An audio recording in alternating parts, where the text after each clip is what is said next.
I do think we can build things into meetings and agendas and processes that not only allow space for curiosity and discussion, but actively try to foster it. One of the most important contributions of a pre-mortem is to help create a culture of candor in a team where people aren't afraid to say things that might be unpopular. What I also try to do in organizations is to normalize it, to talk about things going wrong, because things do go wrong, and that's fine. It's realistic. I love the word realism at work. Things go wrong, we look at it, we learn from it. If you just assume that you're in a meeting and the point of the meeting is to come up with the best solution and then deploy it, that is a different mentality from saying, we don't fully know, and we know that details matter, so we're going to try a few different things and test them. That requires some openness to the idea that you don't know. The bottom line here is what really matters. It's not the data that matters, it's the narrative that matters. As a leader, it actually doesn't matter so much what you think went wrong and went right. What matters is the story that your people are telling themselves tomorrow about the team, themselves, and you. This is Banknotes, Banking Culture Reform. The views expressed in this podcast do not represent those of the New York Fed or the Federal Reserve System. Hello, and welcome to Season 3 of the Banking Culture Podcast, part of the New York Fed's initiative to drive awareness and change in financial services culture. This season, we'll speak with experts on how organizations can build curiosity and learning mindsets into their cultures. We'll explore tools that are immediately useful in the information that they uncover, but at a deeper level, their repeated use can create a culture that treats mistakes as opportunities for improvement versus moments that instill fear. My name is Tony DiCario, and I'm with the New York Fed's Culture Team. Today, I'm joined by Preston Cline of the Mission Critical Team Institute. Thanks for joining us today, Preston. Welcome. Can you start out by briefly introducing yourself and the Mission Critical Team Institute? Sure. I'm Dr. Preston Cline. My degree is all my degrees are in education, Rutgers, Harvard, and Penn. I run an applied research and education lab. Think about DARPA or RAND, but instead of looking 20 years out, we look Monday. We specifically are working with what are called mission critical teams. These are teams that work in decision-making environments about 300 seconds or less, where the consequence of failure can be critical or catastrophic. So think NASA, think firefighting, think special operations, tactical law enforcement. And our role is, just because you can do a thing doesn't mean you can teach a thing. So we look specifically at what's called the tacit knowledge transfer problem, which is, you know how to ride a bike, but you can't explain it to me. And while that's interesting, it becomes very interesting if you hand a resident a scalpel on their first day in surgery. So that's who I am, and that's what we do. That clarifies it a bit. So one of the things you've done is you found some extraordinary similarities between mission critical teams, irrespective of what industry they're in or what they're doing, whether they're surgeons or astronauts or in the military. And there are probably quite a few differences, between financial services teams and mission critical teams. Certainly the kind of immediate catastrophic consequences are probably different, but there can be pretty severe fallout from mistakes in financial services, though there may be less immediate and less direct. I can imagine some similarities. There's quite a bit of pressure in many cases. There can be high adrenaline. There can be some competitive personalities who are used to being successful, are a few similarities I can imagine. Would you be able to draw some parallels that you might see and some thoughts you might have about what financial services firms can learn from mission critical teams? Sure. So let's just give some nomenclature and some structure to this. So one, we're talking about teams, right? Not individuals. And not groups. And it's important to note the difference, right? We're not talking about a group of individuals. Teams suggest and require some interdependence. And so we're not talking about a group of people that simply work together. That's not necessarily a team. And so that's when we are talking about teams, let's just talk about some of the differences, and then I'll talk about what are the same. The differences is the teams that I work in regularly work and are trained and educated to work in immersive or all-consuming context, evolutions we call them. So a surgery, right? You can't step out of surgery to get a cup of coffee. A hostage rescue, you can't press pause. running into a burning building. You've got to complete it, right? And so these are the things where they're doing this every day. In financial services, this might happen a few times in your career that suddenly there's a crisis, a disaster, and you're in the midst of it and you're not done until there's a resolution one way or the other. And so I want to sort of talk about that side of it. Keep in mind that many of the things I'll talk about aren't going to be useful to you in your everyday lives. They're meant to sort of navigate and sustainably and successfully navigate immersive and critical environments. But here are some things that are similar. One, we always start with the problem set. And so when any team is looking at a problem set, and I'm going to be super generalized here, we often reference the Cynefin model by Snowden. Many people will be familiar with that. And I'm not going to get into the details other than to say he suggests that there are ordered and unordered problems. Ordered problems that you can have contingencies for, you can plan for, you can train for. And then unordered problems where you have to, instead of building the contingencies, you're building the capacity of the team to resolve whatever shows up. Aliens landing, zombie apocalypse, whatever it is, we got somebody on our team that does aliens, right? And so we have that capacity. And then once you do that, you have to start thinking about the human factors. And I'm doing this in order, as you'll see, because they're all related. And so for ordered problems, you can have an intact, homogeneous team, not a problem, because they're very fast, they're very agile, they can finish each other's sentences. But those strengths work against them when it comes to unordered problems because they lack what we call cognitive diversity. Basically, it is to say you want as many tools in the toolbox as possible, right? And so you want to be thinking about that. And then the next thing is technological change. We're all familiar with technological change. It's happening all the time. Where it impacts us directly, where the rubber meets the road, is a thing we call rate of learning. And so technological change is only relevant in our world as how it impacts the human that's interfacing with it. And so how can those humans adapt, evolve, and leverage that new technology in a fast and efficient way? And then lastly, the sort of cultural, structural views on information management. And this is a term I know gets used in your world a lot, and we use it a very specific way, which is to say there are 24 hours in the day. That hasn't changed, but the amount of data and information that we're all receiving on a regular basis has increased dramatically.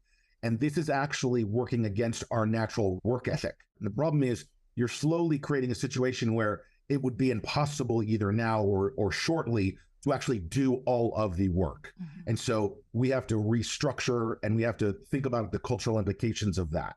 I want to follow up on the last thing you mentioned, which is kind of information management and the fact that we're overwhelmed with information now. And so no matter how hard we try, how hard we want to do our jobs properly, we kind of can't because we're just overwhelmed. What are some solutions to that problem? What are some ways in which you recommend teams handle that problem? Well, let's talk about the symptoms first, right? So what ends up happening is you get somebody with this incredible work ethic. They're getting overwhelmed from work. So what's the first thing they do? They give up on breaks. The second thing they do is they give up on meals. The third thing they do is they give up on sleep. They come in earlier, they leave later. That has an impact, meaning they're paying less attention to their team and their family. So what ends up happening is they burn through all of their mechanisms for resilience and sustainability. And by the time they raise their hand to say, I'm in trouble, man, we are on a cliff. Mm-hmm. And so I'm saying that because I want to let people know that are listening that if you're guilty of any of that stuff, you have to pause and just ask yourself, if you are telling yourself the lie, oh, it's just busy right now, but once this is over, it'll calm down. That world doesn't exist anymore. It's always busy. So you've got to figure out a way to navigate the busy. So specifically to your question, what we're seeing on some of the tech teams and other sort of cutting edge organizations, you probably be better versed in this than me. This is anecdotal stuff that I'm going to tell you about. We're seeing really strict rules about when data can be exchanged. So hours in the day where emails and texts can be exchanged, or platforms such as Slack can be talked about. We're seeing breaks on weekends, giving people data-free weekends. And then we're also seeing some really innovative things that are happening with some teams where they're actually saying no data on Fridays. And some teams, what they do is they let's say you're on a floor Well, everybody will put on a whiteboard or a Post-it note in the front of their cubicle or their office. They'll say, here's the problem I'm all working on. And you just spend Friday walking around talking to other humans. And there are teams that say they get more out of that Friday than they do the other 4 days combined. Okay, so, I take it that we should just assume these days, because of some of the circumstances that you already described, that everyone is stressed out and burned out. Yeah. And that people aren't necessarily raising their hands as early or as often as we'd like them to be. Right. And so more mistakes are probably getting made because people aren't sleeping, people aren't eating, people aren't, taking care of themselves and taking care of their needs. And actually the theme that we're exploring this season in the podcast is how to build cultures of learning and curiosity, but also build cultures that have a tolerance for mistakes and expect mistakes and understand kind of how to manage through mistakes and learn from them. And so it sounds like the kind of environment for mistakes is hotter than ever. And I wanted to talk to you about some tools for how to practice acknowledging mistakes, raising your hands. And if you're open to it, I'd like to discuss a range of tools if you have them to share. The initial one, though, that I wanted to talk to you about is the after action review. You've written a lot about this. I know that you're very well versed in the after action review. Can you just describe what it is? Sure. So really briefly, the way that humans make meaning of experience is both independently through reflection, but collectively through dialogue. That's how your brain works. You need to actually hear other people's perspective of an event that you went through. We've all had that experience where you went to a party or you had an event or a crisis happened and you're telling the story and somebody goes, man, that is not at all what happened for me. And even though they were right next to you, right? And this is why a socially constructed mechanism for making meaning of experiences really matter.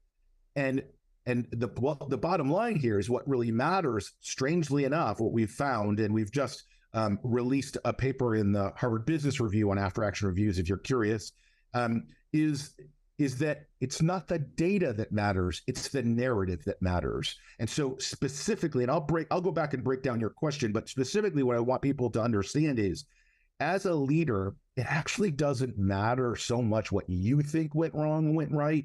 What matters is the story that your people are telling themselves tomorrow about the team, themselves, and you. And if the narrative is, I suck, we suck, you suck, man, there's not a lot of places to go from there, right? There's not a lot of learning. There's just shame, embarrassment, and recrimination. And we know from the data that means that you're losing connection and belonging, which means you're going to have higher attrition. That math is, the research on that is pretty straightforward, right? We know that teams will stay together longer if there's a sense of connection, belonging, purpose, and learning. Those things, right? You get that little formula correct, people will bleed for you. But you get it wrong, people will leave. Mm-hmm. And so one of the ways to do that, to get to your specific point, is after an event happens, especially where there's some emotions provoked, right? Either some feelings of injustice or failure, or you didn't meet the target, or, favoritism, whatever it is. We all have these things at work, but there's some discrepancy in how people feel about the experience afterwards. And so there are two kinds of after action reviews I'm going to talk to you about, and they're used for different purposes. The first is the technical historical after action review, or debrief, or hot wash. In medicine, they call it mortality and morbidity meetings, M&Ms. Every elite team has some mechanism to do this. And the formula that's been going on since, I don't know how long, is basically this. You get a group of people together, you take off all rank so everybody speaks. The people that do it well have the most junior person speak first. And there's a bunch of reasons for this that seem pretty obvious, which is if you don't do that, they won't speak, A, because the risk is just too much. B, you're demonstrating that you value every voice. And 3, it gives you a chance as a leader to correct any misperceptions or miseducated or maleducative sort of things that are happening. By hearing their voice, you kind of hear where their perspective is. And so, and the way it works is you get everybody together and you just do 3 things. You get somebody to say, what was the plan going into this? So we all agree, yep, that was the plan. Part 2 of the 3-part plan process, is, okay, what actually happened? And this is where narrative really matters. Tell me the story of what actually happened. And what you're going to find, and what we find, is that if you do it well and you can take ego out of it, the collective narrative is more holistic than the individual narrative. So it's only the boss telling the story. That's only the perspective from the boss. Mm-hmm. You really want the people on the ground telling the story because it really happened to them. Now, they might not see some things. That's why everyone has to be involved. And then the last one, and a traditional one, is, so what's the delta between our plan and what actually happened? So what was the gap between what we intended to do and what actually happened, right? And the universe gets a vote, all those things, uncertainty, chaos, all those things play a role, but so does, error, so does mistake, to your points, right? And one point I want to bring up, and this was taught very profoundly to me early in my days as a wilderness guide leading expeditions, is I had a senior instructor, rather famous person named Chris Warner, who, by the way, just is the second person ever to have summited all 7 summits. So congratulations to Chris. Wow. And Chris sat us all down and he said, hey, everybody, let me ask you a question. How many people here will make a mistake here today? Some mistake, spill a coffee, miss a place in something. And we all raise our hand. And he says, okay, so let's just think about that. If we're a group of 8, that means that our team, at a minimum, is making 8 mistakes today, at a minimum, just because we're human. So our choice is that we can either deny that and lie to ourselves, or have a conversation about why those mistakes are happening. That's our choice. And it's just this very practical, pragmatic, factual sort of math problem. Like, you can either tell the truth or not. It doesn't change the fact that humans make mistakes. And granted, there are different kinds of mistakes, and there's a whole taxonomy of mistakes and errors and lapses, and oh gosh, it goes on forever. But the simple thing is, does your culture allow for a conversation for error, or doesn't it? And I'll stop here by saying that in the teams that I work with, often the argument we're in is I work with what are called no-fail organizations, right? Organizations where you need the surgeon to save your daughter's life. This is a no-fail environment. You cannot fail at this job. However, that surgeon also has to train, which means that in order to train, in order to learn, a function of learning is failure. That's literally how we learn. We make a mistake and we adjust. If you look at, Zab might have talked about this earlier in the neuroscience of learning, but that's literally how we learn. And so I'll just end by saying that a really healthy learning organization has a low tolerance for errors, meaning that they don't like them and there's consequences for the wrong kind of error, but that they have a robust dialogue about it. And that was Zab Johnson, who we interviewed in the first season from Wharton. I was struck by a distinction, which was when you were talking about after action reviews, you emphasized that the most junior person in the room should go first to make sure that everyone's being included, to kind of amplify the importance of everyone's perspective and for the other reasons that you described. I'm struck by the distinction between that and another practice that we've been looking at this year, which is the practice of premortems. And you described a little bit of a premortem when you talked about how your wilderness team was planning an excursion and the leader said, we're all going to make mistakes. And how important it was for the leader to speak first and kind of create that safety for people to acknowledge that mistakes will be made. And I'm just kind of reflecting on that and wondering if you have any thoughts on who speaks when and what we should keep in mind in thinking about that as we practice these tools. Sure. And I'll just point out that the legendary Dr. Gary Klein has done a lot of work on this. And so if you're curious about this, I suggest all the listeners go to listen to Gary. He's just an absolute legend. And indeed, we're interviewing him this season as well. Brilliant. Brilliant. And so I will say 2 things. There is a pre-mortem, which is to say, and was really comes out of the automotive industry, which is this idea where, a car maker builds a car. They take the first test version of that car, they put it in the middle of a huge room warehouse. They bring every single human who was involved in the creation of this car, and they hand them all Post-it notes and say, tell me where this car will break. You've worked on it. Tell me that when you were making it, what were the shortcuts that you necessarily had to make, the budget cuts, the choices, the decisions. Now in reflection, tell me just now where things will break. And then what they would do is they take all the Post-it notes, and where possible, they'd go back and preemptively fix those issues. Now, that pre-mortem is one way to do it. Another way to do it is what's called red teaming.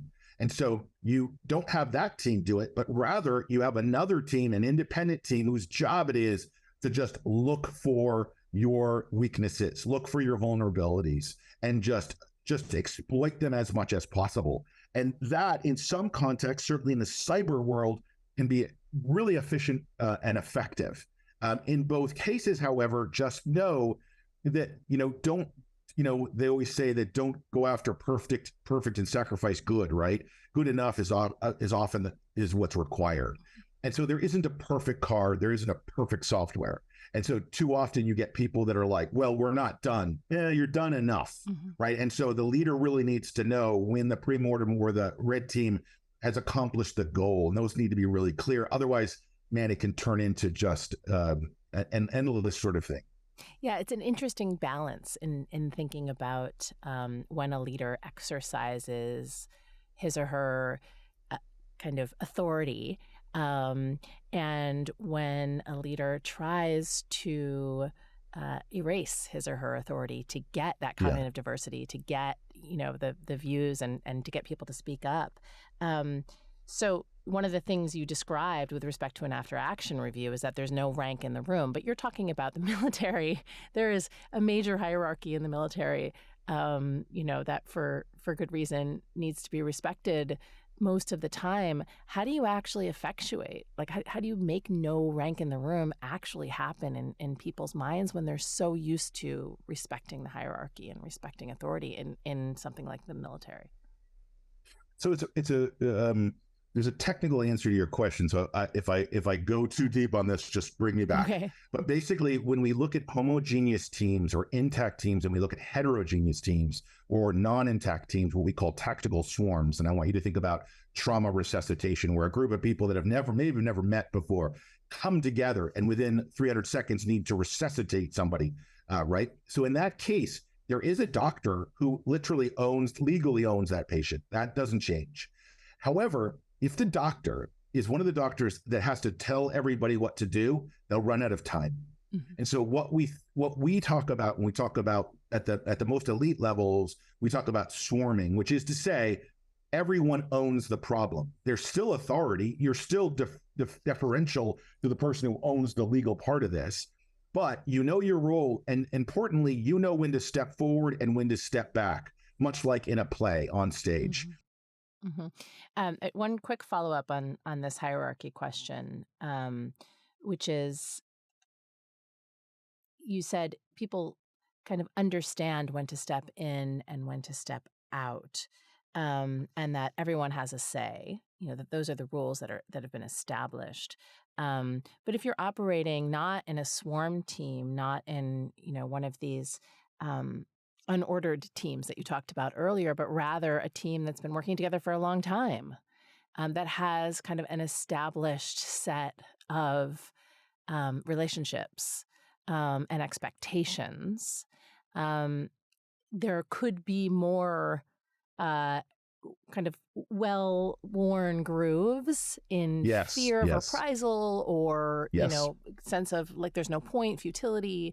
How do you use tools like the after-action review to try and kind of fight those well-worn fears or grooves?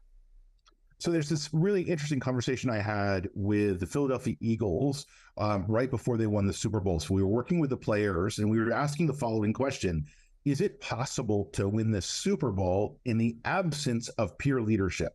Which is to say, could you win the Super Bowl just by having the right talent and the right coaches? Or is it required that in the locker room, you have peer leaders that are motivating, challenging, growing, teaching? And every single one of them, and we talked to other teams, said, oh no, peer leadership is actually required. Here's the problem. Professional sports incentivizes you financially not to actually help the person next to you because they're going to take your job. That's a real thing. And so there are players that have to actually independently take financial and career risks by committing to develop the people around them, even potentially at their own cost. Which is to say that the well-worn past and cultural sort of norms that you're talking about are absolutely there and cannot be denied, especially in financial services where we're talking about money, other people's money, your money, and promotions, etc. However, if you look at the data, and this is not universally true, but in many of your teams, if you actually run the numbers on what happens to you financially, if your team is successful, as opposed to you, it usually ends up that you do better if everybody does better, financially and otherwise. And so, but that takes a certain amount of courage, that takes a certain amount of cultural friction, a certain amount of vulnerability, and a lot of folks are not prepared to do that. And that, in the words of Dr. Mike Yusin here at the Wharton School, that's that leadership moment, right? That moment where you have to decide, what are you here for? And I mean, holistically, existentially, what are you here for? That's so interesting. So maybe the advice is run those numbers. Yeah. Help people understand that if their team does well, they're going to do well. Yeah. And not always true, right? And I don't mean to be Pollyanna about this. Sometimes independent people can do much better than the team, but there are many cases where that's not true. So I have a couple of other kind of specific questions about after action reviews.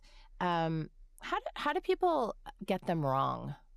What sort of mistakes are common when conducting an after-action review? Yeah, so things you've all heard about. Groupthink is a big problem. This is the way we've always done it, kind of a thing. Egos can get out of it. People who have a particular soapbox, which they can't get off of, and they'll railroad the conversation. People that talk, people that don't. And so some of the things that you really have to do is you have to set some really clear principles, and that is you got to share airspace. If you should be listening as much as you're talking, probably listening more than you're talking, right? Especially if you're in a large group. Also teaching people to be concise in their communication. People often get anxious speaking in public, and so they'll end up using a lot of time to get a simple point. And so we have strategies where when we are in an ARR, we encourage people, we give them pads of paper, and we say, hey, before you speak, write down what you're going to say. Just look at it and make sure you're comfortable with it. And then at the right moment, then say it. And people will say, well, yeah, the conversation's moved on. And after action review, if it's relevant and important, the conversation's never moved on. That will always be important and relevant. That actually brings me to another question, which is generally how long would an after action review be? Oh, yeah. Not only how long, but when. And so in my world, let's say that you've just come off, let's say you were a federal tactical law enforcement team, think Secret Service or FBI, and you've just come off of an all-night, 24-hour, you haven't slept, and there's been a serious incident, someone got injured or something like that. Could you do an after-action review right then? Sure, but everyone's brain dead because they're so tired. And so there's a debate here, right? Because if there's trauma, they may not sleep, right? And that's actually really bad for them. And so there has to be a balance between, are you doing an after-action review to make meaning of an event, or are you doing an after-action review to process an extreme experience so that people can make meaning of their own emotions, mourning, loss, everything else?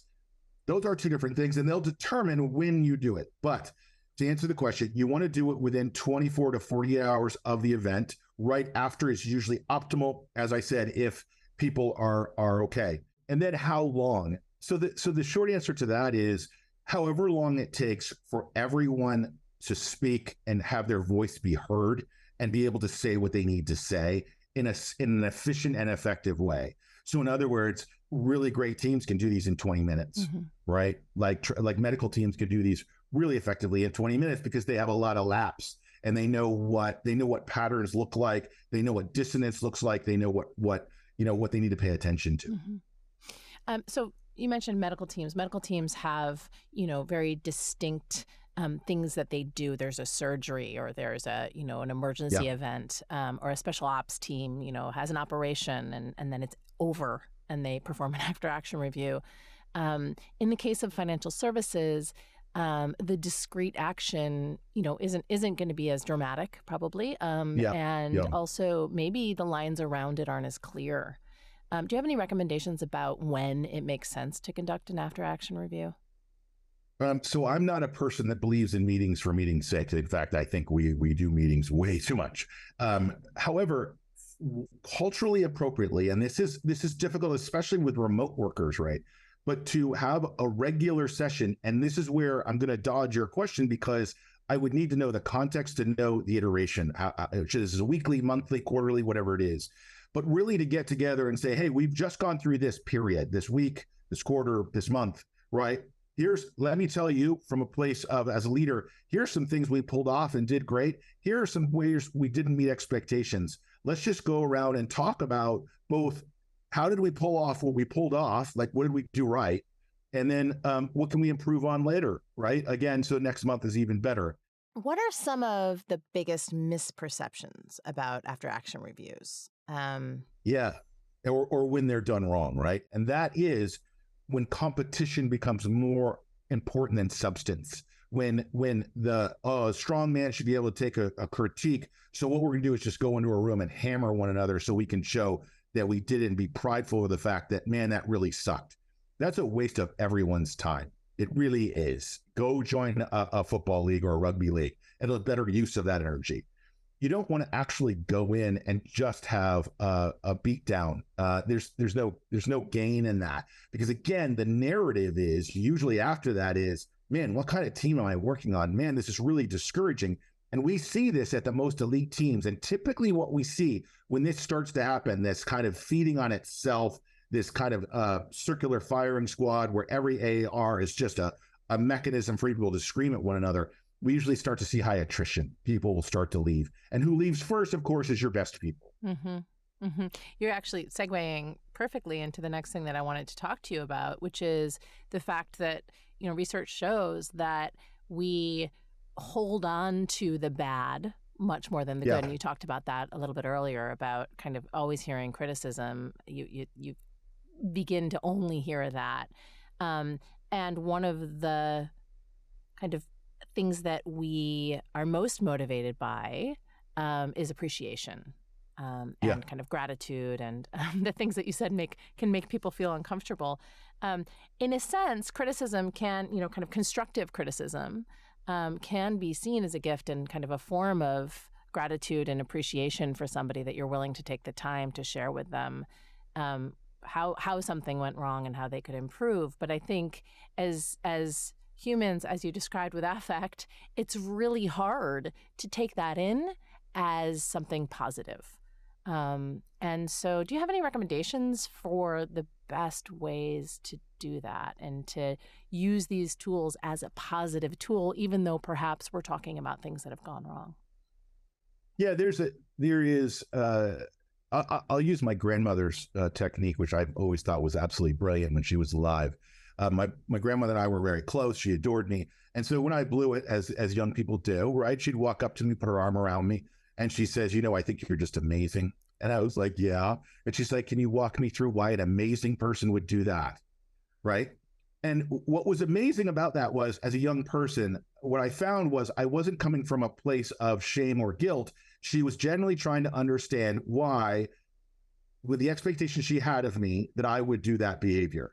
And I was in the position of trying to justify, rationalize, explain it. And usually I couldn't, right? And usually it was just youth and an experience and whatever it was growing up.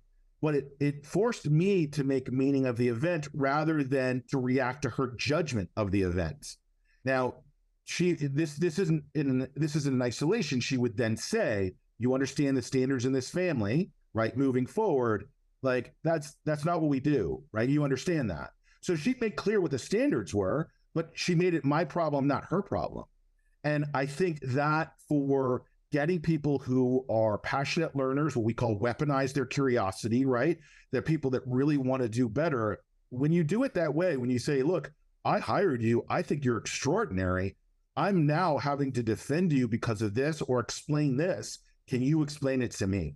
Not from a place I just need to understand what principles were you using? Was it your training? Was it that you have a different opinion about this? I actually need to know, because we do have standards, we'd have to move forward, and I need to have trust in both you and me and you. And so how do we do this forward? And I find that from a place of advocacy and curiosity, well-intended people will get it and move forward. Now, that's the key thing, right? Well-intended people. We're not talking about toxic personalities. And just for the record, I know this has been gone over a lot, but the research on this, I think, is really clear. The last I read was holding on to one toxic person basically cancels out your top 3 performers. And so if you as a leader are not courageous enough to address or in fact remove a toxic employee, you will in fact suffer the results. That's so interesting, especially from kind of a profitability perspective, in that you might have a the highest performer may bring in a certain amount of profit, but if you look at the next That's 3 right. highest performers, they're actually as a group probably more valuable to you than the highest performer. 100%. So we've talked a lot about kind of the individual implications of some of this kind of backward-looking thinking about how things have gone. Can you talk a little bit to the cultural impact that practicing this after action reviews or other types of reflective thinking can have on a larger organization, apart from a small team? Yes. So anytime that you're in dialogue about behavior and process, right, you immediately will trigger a defensive mechanism in the people that created that culture, those processes, or endorse those behaviors. And because they've worked very hard to establish their expertise, they finally got the trains running on time. And now you're in there talking about the upholstery or, how the design of the trains. And they're understandably like, whoa, what are you doing? And so, it took me forever to get this right. Why are you trying to break it? And there has to be an honest conversation about, the impacts on multi-generational people within an organization that have an historical context about why certain things were developed and happened. And you can't just dismantle that or disregard that. That actually really matters. And have those hard conversations. And the truth is, the older you get, the harder that is. And so there are huge cultural implications because you're messing with people's domains. You're messing with their worldview. You're messing with their narrative and their identity as experts, as the people in authority that can't be questioned. And those organizations can be very fragile. Yeah, and I would think that there would also be kind of normative implications of just engaging in this practice on a regular basis and like building that habit. And, you talked about how uncomfortable people are with expressing gratitude, for instance. But the more that you do it, the easier it becomes, right? And so I think there'd be kind of normative implications of like, this is just what we do. There's nothing personal. Yeah. We do it all the time. That's right. Yeah. Yep. That's absolutely right. Yeah. And to your point, like the feedback loop, what people find, as you probably well know, is that when you start getting into a practice of gratitude, me as an instructor, I am constantly, part of my job is to tell people when they're not doing well and help them improve. But when they're doing well, I take great pride and as often as possible going, you all are crushing it right now. And you just see people that are under the gun or under the hammer or whatever it is suddenly light up like, oh man, somebody sees me. And that simple thing of like, I see you working hard, keep going, we got you. It's amazing what you can do for people. So we've been talking about after action reviews, but I also want to talk about some other ways of reflecting on past experiences, on how things have gone. Can you describe the differences between, an after action review and a postmortem or lessons learned exercise, or other kind of forms of reflection, group reflection? Yeah, absolutely. And so let's think about roles, right? We think about the fact that if you're in Boeing, let's say, as an organization, and there's a mistake made with an engine, that's a real catastrophe. That's a potential catastrophe. So you need to do a factual investigation. That literally has to do with how did that happen? And that's unemotional. That's not, and maybe blame will be found, but really the intention is to find an old term that's no longer accurate, but the root cause, right? To go back, or the multivariable sort of factors that were involved. That's one important thing, but that is not the same thing as making meaning of an experience, right? Which is to say, or to make meaning of a particular event, right? And then the third one is to influence the narrative. So there's the factual one I just talked about with the investigation, why it happened. Then there's the after action review. And that's literally, like I said, helping the team make meaning of the event. And then part of, or separate than an after action review, is what we call a narrative inquiry, which is literally just asking people, tell me the story of what just happened, right? And you go around, everyone just tell me the story. Just don't embellish, don't speak for others, just for yourself. Walk me through it. And what will happen in those, in my world, which is often happens, people will say, oh, that's why you moved from there to there. And they're like, yeah, what did you think? Well, I thought this other thing, right? And it's this way to calibrate people's expectations of each other, build trust and cohesion, and build that narrative so that next week, when everyone's sitting around at the pub or lunch or whatever, and the incident comes up or the issue comes up, you say the narrative in people's heads aren't like groaning and ashamed and embarrassed, but rather one of curiosity, which is, hey, yeah, I remember the story of that event, and I know that our team is working hard on making sure that doesn't happen again. That narrative is a very different narrative than, oh, I'm so embarrassed or ashamed that happened. Something similar to that, in an earlier season of our podcast, we talked to Holly Ridings at NASA, who you know, and she talked about how this type of debrief thinking has become so embedded in NASA's culture that they can't help themselves. They like debrief everything. They'll go to a conference and she said they find themselves in a huddle afterwards, kind of debriefing the conference. How does that happen? How does that process happen where it kind of becomes embedded in everything you do and it becomes a reflexive part of your organization? So I've been working with teams in various, I've led expeditions in all 7 continents, and I've trained children, I've trained everybody. And I have this Preston's principle, which is distance to puppy pile. I know people listening are laughing, but I encourage you, just if you have children or you're on sports teams or whatever, and you're meeting them for the first time, just watch this phenomenon. When kids or people are meeting for the first time, there's a certain amount of proxemics, certain amount of personal space. But as immersive events, as life happens, as crises are overcome, that distance closes. And if you watch kids when their first day at summer camp and their last day at summer camp, it's distance to puppy pile. Because at the end of it, if there's a room where there's 50 chairs and 1 couch, all 20 kids are sitting on the couch together on each other at the end of that summer camp, because they just don't want to be physically separate. And good teams, you can actually watch this. They just want to be in proximity to one another because there's trust and cohesion and support. It's part of their identity. They know those other people get them. They can finish other sentences, all these things. And then they also trust them to help make meaning of events. So here at Wharton, I have a team that I love working with. And because can be a foreign environment for me from time to time, I will literally do that exact thing, which I'll say, hey guys, walk me through just what happened. I am not tracking what that, just help me understand. And they'll teach me, here's what you don't know. Thanks very much. And so it's very heartening to me, and it's very confidence building for me to have those moments, but it takes time to build, and you have to, together as a group, overcome some adversity together for that puppy pile really to start happening. I love that. I'm going to think about puppy piles all the time now. Yeah. I want to talk to you about training. A lot of what you do at MCTI is training related.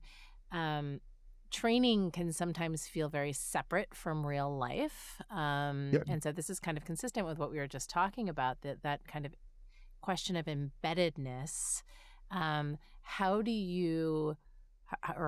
should our listeners think about embedding training on, whether it's kind of speaking up, acknowledging mistakes, addressing mistakes? How do you make that leap from kind of training into everyday life? Interestingly enough, MCTI does less and less training these days, and we do more and more education and management of experiences. And let me break down why that matters. Training is for certainty, education is for uncertainty, and experience is for reality. So training, we train for skills, which are based on rules, right? This is how you do this, and this is how you'll always do this, right? Education is for uncertainty, and that's about principles. When this happens, here are some principles to guide your decision making.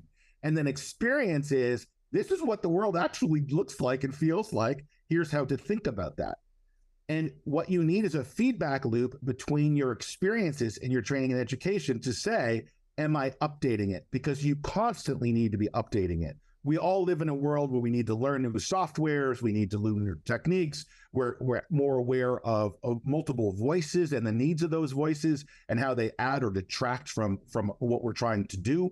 And that's a constant learning process. Again, learning only happens from a neurobiological point of view, because if it's going right, there's no incentive for you to change your behavior.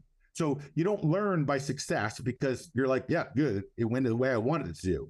However, if you're doing something that's important to you and you screw up, there's a huge motivation and incentive to change a behavior.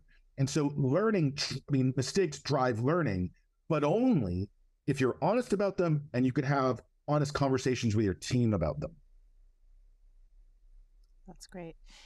We only have a few minutes left, and I want to cover a couple of things. One is jumping back, actually, to something that you said when we first started talking, that your description of training versus education being about certainty versus uncertainty reminded me of.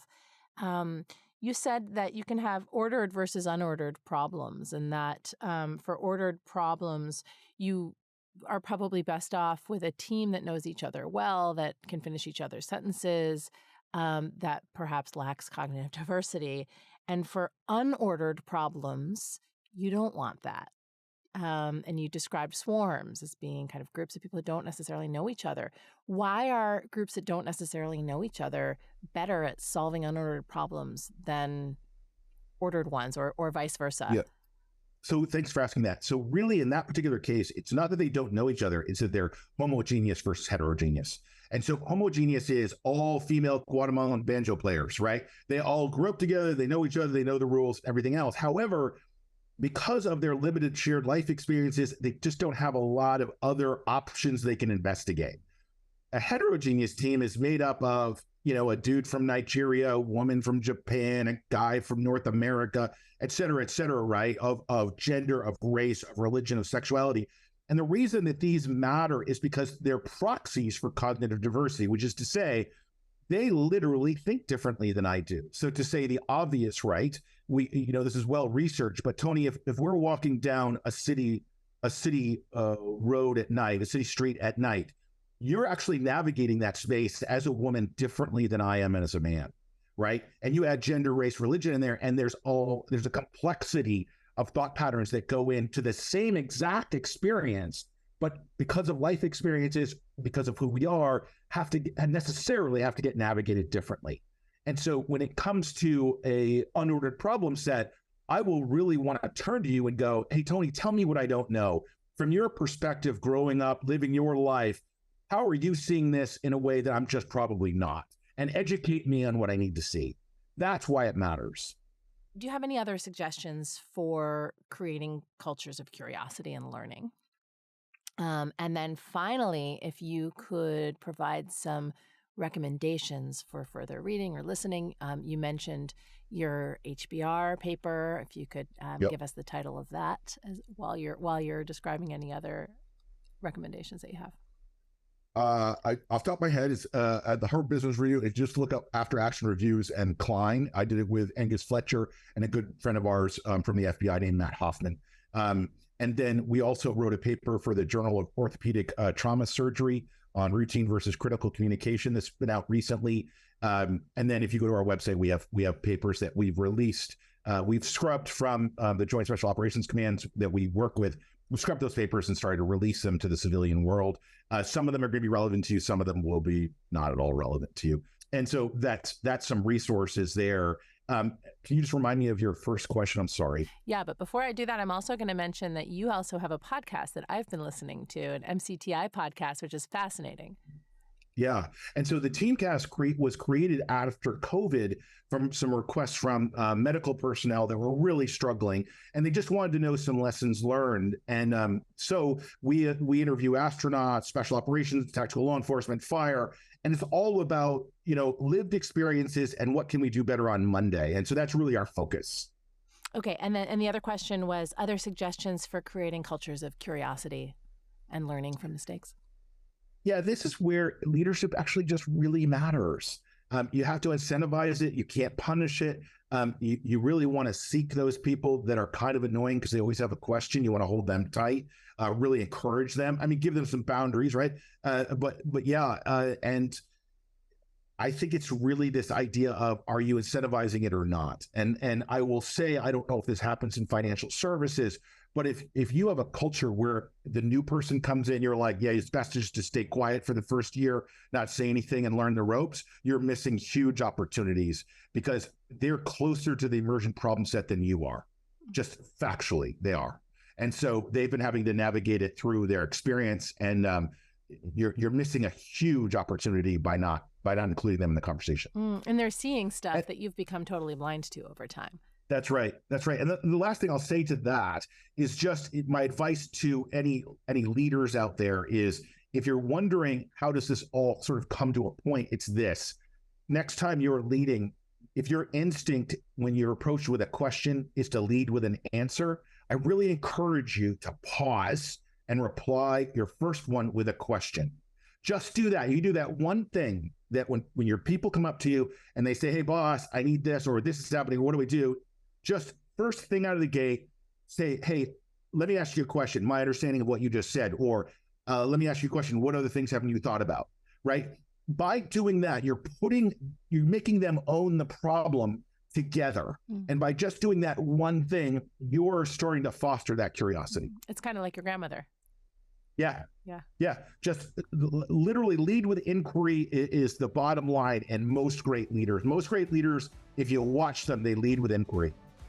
Well, we'll end on that. Thank you so much, Preston. Thank you. For more conversations like this, as well as publications and other resources related to banking culture reform, please visit our website at newyorkfed.org/governance and culture reform.